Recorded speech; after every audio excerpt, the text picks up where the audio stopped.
नमस्कार दोस्तों। इस सुंदर सी स्पिरिचुअल जर्नी पे आपका बहुत बहुत स्वागत है, जहाँ पे हम आत्मज्ञान की पढ़ाई भी करते हैं। आज हम शिव सूत्र 5 समझने वाले हैं। शिव सूत्र 1 to 4 मेरे चैनल पेज पे आप जाके देख सकते हैं, आपको वहाँ पे मिल जाएंगे। शिव सूत्र 5 को समझने से पहले मैं ये चाहूँगी कि आप उन शिव सूत्र 1 to 4 को एक बार दोबारा रिव्यू कर लें, क्योंकि ये शिव सूत्र कनेक्टेड है आपस में, इसीलिए आपको ये सब पता होने चाहिए। तो आइए शिव सूत्र 5 स्टार्ट करते हैं। शिव सूत्र 5 है उद्यमो भैरवा। उद्यम जिसका मतलब होता है बार बार प्रयास करना, एक जागृति, भीतर से एक तीव्र इच्छा उठना, एक जिज्ञासा होना, एक चेतना की लहर उठना। और भैरव मतलब चेतना का परम स्वरूप, परम शिव, शिव का अखंड स्वरूप जो पार ब्रह्म है। इस शिव सूत्र के दो मीनिंग है, दो एक्सप्लेनेशन है जो मैं आपको आज समझाने वाली हूँ, इसलिए इस शिव सूत्र को पूरा एंड तक देखना। उद्यमो भैरवः, इस शिव सूत्र का पहला अर्थ ये है कि जब भी कोई साधक के भीतर एक स्ट्रॉन्ग इच्छा जागृत होती है अपनी चेतना को जानने की, तो ये एक भीतर से उठने वाली स्फूर्ति है, ये एक भीतर से उठने वाला विस्फोट है, ये एक अंदर से उठने वाली स्पार्क है, डिजायर है परमात्मा से मिलन की, जिसको हम कहते हैं कि ये खुद स्वयं शिव है, भैरव है। भैरव जो खुद लॉर्ड शिवा की एक फॉर्म है। तो यानी कि जब हमारे अंदर से एक इच्छा उठती है, एक तीव्र इच्छा उठती है खुद को जानने की, खुद की चेतना को पहचानने की, तो वो कोई और नहीं, वो शिव की तरफ हमारा बढ़ता हुआ कदम है, वो परमात्मा की तरफ बढ़ता हुआ हमारा एक स्टेप है। इस शिव सूत्र में ये बताया गया है कि जब हमारे भीतर ज्ञान की, सत्य की, मुक्ति की एक तीव्र इच्छा उत्पन्न होती है, एक तड़प उत्पन्न होती है, तो वो स्वयं शिव है, वो स्वयं शिव का रूप है, वो स्वयं ईश्वर का रूप है, वो इच्छा ही वो ईश्वर का रूप है। जैसे किसी मनुष्य को जब प्यास लगती है, जब उसको बहुत तेज प्यास लगती है, तो उसे पानी की तरफ जाने की प्रेरणा मिलती है, उसे अंदर से प्रेरणा उठती है कि वो उठ के जाए और वो पानी पी के आए। उसी तरीके से जैसे वो प्यास ही पानी तक पहुंचने की प्रेरणा है, उसी तरह आत्मा की जो प्यास है आत्मज्ञान की, परमात्मा को पाने की, मोक्ष पाने की, वो तीव्र इच्छा ही शिव है, शिव का रूप भैरव है।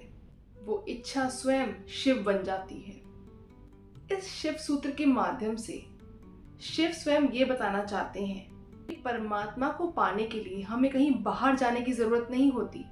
परमात्मा को पाने के लिए हमारी अंतरात्मा से इच्छा उठनी जरूरी होती है, यानी हमारे अंदर की जिज्ञासा, तीव्र इच्छा यानी कि स्ट्रॉन्ग डिजायर, अवेयरनेस यानी कि जागरूकता और ऊर्जा ही स्वयं शिव है, स्वयं शिव का मार्ग है। जब हम भीतर से पूरी तरह जागृत हो जाते हैं, तो उसी क्षण हम ईश्वर से पूरी तरह एक हो जाते हैं। अब मैं आपको इसकी सेकंड एक्सप्लेनेशन बताती हूँ उद्यमो भैरव की, कि यदि हम निरंतर प्रयास करते रहें, अगर हमारे एफर्ट्स डेडिकेटेड है, कंसिस्टेंट है, तो एक दिन ऐसा आएगा ही आएगा कि जब हमारे ज्ञान की अग्नि इतनी बढ़ जाएगी, हमारी आत्मा की प्यास इतनी बढ़ जाएगी कि हम एक क्षण में अपनी चेतना को पहचान जाएंगे, एक क्षण में हम अपने जन्म का पर्पस पहचान जाएंगे। अगर हमारे प्रयास कॉन्शियस हैं, विगोरस हैं, तो हम एक क्षण में अपनी चेतना को, अपनी रियलिटी को समझ जाएंगे। ज़रूरत क्या है कि हमें अपने एफर्ट्स में कमिटेड रहना है। परमात्मा को पाने का कोई एक फिक्स्ड जरिया नहीं है, लेकिन जो भी जरिया है हमें उसमें कमिटेड रहना है, हमें उसमें फोकस रहना है। तो एक ना एक दिन तो ऐसा आएगा जब हम आत्मज्ञान के बल पे अपनी चेतना को जान पाएंगे और हम मोक्ष को प्राप्त कर पाएंगे, हमारी आत्मा का मिलन परमात्मा से हो पाएगा। यदि हम इस मार्ग पे हाफ हार्टेड चलेंगे, यानी कि हम पूरी तरह से अगर अपने एफर्ट्स नहीं डालेंगे, तो हम परमात्मा को हम नहीं पा पाएंगे, हम मोक्ष नहीं प्राप्त कर पाएंगे। तो उद्यमो भैरव का मतलब यही है कि निरंतर प्रयास करने से हम शिव को पा सकते हैं। पहले जो 5 शिव सूत्र हैं वो मैं आपको समझा चुकी हूँ, जिसमें कि मैं आपको एक समरी बता देती हूँ कि पहला शिव सूत्र है चैतन्यम आत्मा, कि हमारी चेतना कोई और नहीं बल्कि शिव का ही अंश है, वो शिव ही है।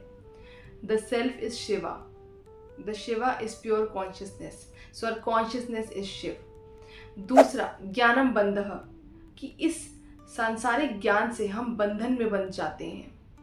हमारी सीमित पहचान से जो हमें ज्ञान मिलता है वो ज्ञान भी सीमित होता है, और वो ज्ञान ही हमारा बंधन है, वो हमें बांधता है और हमें अपने आप को पहचानने से रोकता है, हमें हमारे ट्रू सेल्फ को जानने से रोकता है। तीसरा शिव सूत्र जो परम शिव के 36 तत्वों के ऊपर बात करता है। चौथा शिव सूत्र जो पुरुष और प्राकृतिक तत्व के बारे में और बाकी सारे ग्रॉस एलिमेंट्स उनके बारे में बात करता है। और 5वां शिव सूत्र वो मैंने आपको आज समझा दिया है। आई होप आपको मेरी वीडियो अच्छी लगी होगी। इस स्पिरिचुअल जर्नी पे मेरे साथ बने रहिए। ऐसी और भी सारी वीडियोस के लिए मेरे चैनल को लाइक करें, को सब्सक्राइब करें, मेरी वीडियोस को लाइक करें और शेयर करें जितना भी हो सके, और बेल आइकन प्रेस करना ना भूलें। Thank you.